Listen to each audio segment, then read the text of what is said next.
बच्चों आज आपके सामने सेकेंड ईयर का बैंकिंग का 2026 के लिए गेस्ट पेपर हाजिर है। इंग्लिश एंड उर्दू मीडियम के तलबा और तालबात इससे फ़ायदा उठा सकते हैं।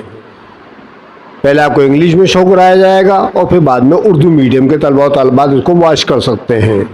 ठीक है, तो बेटा ये है आपके सामने बैंकिंग का गेस्ट पेपर। बैंकिंग के गेस्ट पेपर में सबसे पहले होते हैं शॉर्ट क्वेश्चंस। तो आप देख रहे हैं स्क्रीन पर इस वक्त आपको लिखे हुए सवाल लिखे हुए नजर आ रहे हैं। उसमें आपको स्क्रीन पर इस वक्त 1 से लेके 8 तक लिखे हुए नजर आ रहे हैं, 1 से लेके 8 तक।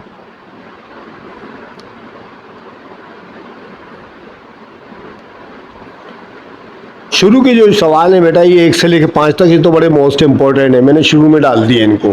ठीक है, बाकी 6ठा 7वां 8वां भी हैं। ठीक है, इंशाल्लाह अगली वीडियो में फिर आपसे मिलते हैं, तब तक के लिए खुदा हाफिज।